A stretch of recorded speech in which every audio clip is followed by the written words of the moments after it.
Well, good morning, Beaumont. Glad to have all of you here this morning. I know you're out there making America great. But did you think, according to my friend Wilbur Witt, a.k.a. Bill the Butcher, did you think MAGA would just go away? Did the carefully constructed articles and mainstream news spots make you believe that the BLT was 85% of the population? Did you concern yourself about which pronoun is correct when addressing a child? Congratulations! You will not leave anything of lasting value when your family drops you off at the graveyard. All hit records have a meteoric rise. Take the song Money for Nothing. Sprang out of nowhere. Within a week, my own sister asked me if I'd heard that song, and I knew exactly which song she was talking about. With his bare feet and truncated guitar style, Mark Knopfler cemented a melody into the public consciousness that would make Mozart roll over in his grave if it weren't so overcrowded. Now, decades later, my grandchildren have never even heard of the song. So what makes some ideas or movements or some simple statements survive the test of time while others become difficult to recall in less than a generation? Well, it has nothing to do with truth. It satisfies a basic human need, answers or redefines some simple question. There is a fair chance that it will be around for a while. Fashions change. From a Roman toga to a pair of Levi's, a girl may seem very different with her Me Too philosophy compared to the obedient Muslim wife until she takes her clothes off. Then gender identification becomes remarkably easy. Viva la différence! Filling or satisfying basic human needs are the sustenance of successful religions, philosophies, and yes, governments. Government is the most fragile of the three. Rome wasn't built in a day, but it did fall overnight. Add the words Catholic Church to the word Roman, and there are still people eating fish on Friday. Did you ever hear of Stoicism? Look it up on YouTube and prepare to be amazed at the I don't give a darn religion. Ever wonder what happened to the hippies? Well, it seems that being broke just never quite caught on. Will MAGA last? Well, probably about as long as I love my MTV, but take MAGA's clothes off and there is a beautiful girl there. For all the snap and publicity of the Me Too movement and the weird sexuality of the strange alphabet people, 1 + 1 will always equal 2, and no number of pronouns will ever change that. There are genes underneath that toga. That is the myth of generations, the 20th century idea that each 50 years will give us a new model of Homo sapiens different from the same way from all who came before. Straight out of Madison Avenue, teens are told to dress different, talk different, procreate different from all of their predecessors, going clear back to Fred and Wilma. By the time they are 50, they're still in the park feeding the pigeons just like everybody else. We are doomed to wade through the muddy waters of whatever definition of correctness prevails at any particular time, but eventually society arrives on the shore of the basic human needs and understanding. And then we bask on the beach for a while until some promoter comes up with the next big thing, and we wait to see when the jeans come off. Don't spend your money for nothing. Thank you, Wilbur Witt. You guys can find him, Bill the Butcher, over on blogspot.com. You know, we need people to remember us and think good things about us every day. We need to give gifts to friends, loved ones, and customers, and that's why you need to go see my friends Brian and Christina at crazynestcreations.com. There you will find amazing custom t-shirts, coffee mugs, and incidentals that are going to make their day. You can find a t-shirt for your honey from the great Stylized Owl collection, or something for your friend or client or customer to cement your relationship for years to come. Don't forget, you have to get reelected to be grandma, grandpa, aunt, or uncle of the year, and that requires gifts. So crazynestcreations.com gives you an inexpensive way to engender warm and loving feelings for a lifetime. crazynestcreations.com, crazynestcreations.com, crazynestcreations.com. Go there today. Get those goodies for your friends, loved ones, and clients. You won't regret it, and they're going to remember you. Now then, let me introduce you to Carmen, Jaycee.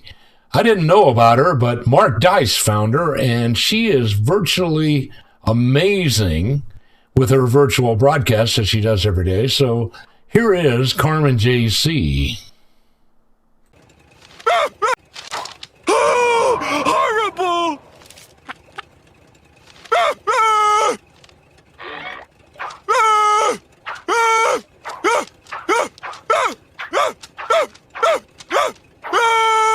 Now, for those of you on radio, you'll have to go to my Rumble channel and watch the video, but basically what was going on there was she was putting on and taking off a Make America Great Again hat, and that was the reaction of a black woman putting on or removing the Make America Great Again hat. But she is an incredible commentator. And today we're talking about something personal to me, why I left the Democratic plantation. For so long, I, like many others, was stuck in this political mindset that I never questioned.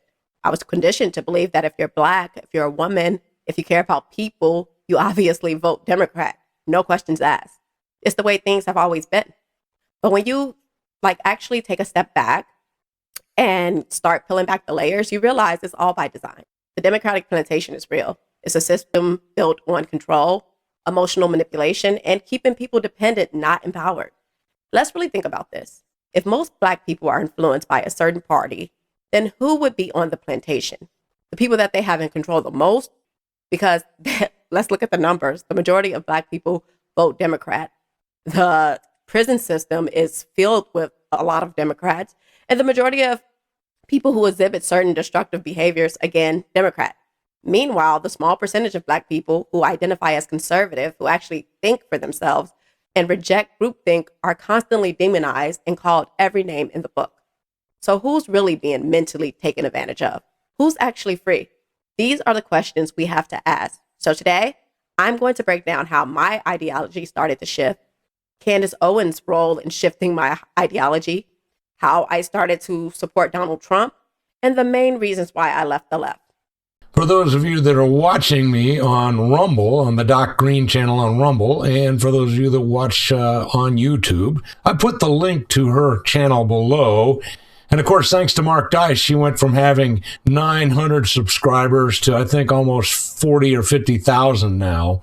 So way to go, Mark Dice. And now this. Meanwhile, over in Houston, 64 illegal aliens were voluntarily flown back to their home countries from Houston, thanks to Donald Trump's newly established Project Homecoming, and that's conducted by the Department of Homeland Security. The flights are one of DHS's first actions to fulfill Trump's proclamation of Project Homecoming on May 9th, and it offers an ultimatum to illegal aliens. Leave voluntarily, and we'll pay you. We'll even give you some financial assistance when you get there, or you'll face strict enforcement and penalties. It's also repurposed the Border Patrol in the CBP One app used by Joe Biden to bring all these illegal aliens to come into America to vote for Marxist. But it was immediately shut down after Donald Trump's inauguration. It has now been reformed into the CBP Home app, helping illegal aliens self-deport, locating government-funded routes out of the country. Today, DHS conducted its first Project Homecoming charter flight of 64 individuals who voluntarily chose to self-deport to their home countries of Honduras and Colombia.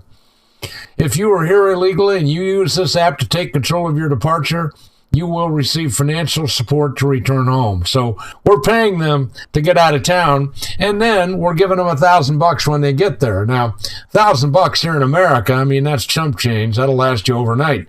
But in a lot of these countries that they're going back to, like Colombia, $1,000 is a lot of money, and it'll take care of them for a while they get reestablished down there. And 26 of the participants flown out of Houston were returned to Colombia, and 38 were warmly welcomed back into Honduras. Kristi Noem added, if you don't self-deport, then you're going to be subject to fines, arrest, deportation, and you'll never be allowed to return. So deport now and preserve your opportunity. In response to a story published by The Hill, Project Homecoming titled, Watch Out, Trump's Self-Deportation Program is a Trap. This is one more reason why we have the leftist, Marxist, anti-American media still operating, but they should be shut down. I'm not against freedom of speech, mind you. What I'm against all of these anti-American publications that are continuing to operate, and many of them still receive tax dollars. Anyway, Donald Trump established this visionary Project Homecoming to create a seamless process for illegal aliens to leave the United States. Self-deportation is a dignified alternative to deportation by ICE. Self-deportation preserves your option to return legally. DHS confirmed that this is not an operation involving ICE as an agency, but is entirely voluntary on the behalf of illegal aliens. And I support it, and I say more power to you, because so many of these illegal aliens are here in the United States, and they've been getting all kinds of Social Security money. They've been getting Medicare and Medicaid, and we've been paying for all of this with our tax dollars. Well, it's time to stop that. And finally, in another, we shooters of America have up until now had to pay an exorbitant amount of money in order to protect our hearing. Gun rights activists see this as the most significant legislative victory in recent years. This amendment, authored by Representative Andrew Clyde of Georgia, included via the House Rules Committee in a late-night procedure before the legislation was finally passed by the full chamber by a single vote, 215 to 214. This bill is advanced to the House Rules Committee. They have successfully expanded the amendment to remove registration requirements as well. You see, when I bought my hearing protection device, not only did I have to pay an extra $200 for the tax stamp, but I also had to pay an exorbitant amount of money to create a family trust enlisting all of my family members should one of them inadvertently touch this hearing protection device.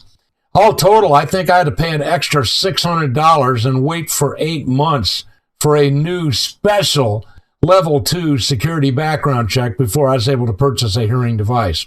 Well, now this has been removed from the National Firearms Act passed in 1934.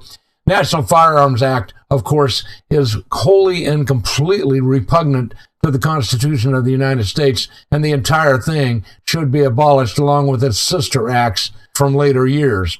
This is wonderful news. You no longer have to get a tax stamp when you buy one of these devices, and you no longer have to register it. Republicans in the Texas legislature attempted to explore constitutional loopholes back in 2021, and they passed a state law known as the Texas Suppressor Freedom Act, which allowed, if you bought one that was manufactured in Texas and did not take it out of state, then it was legal. Anyway, this is good news. We're moving forward, and we are happy.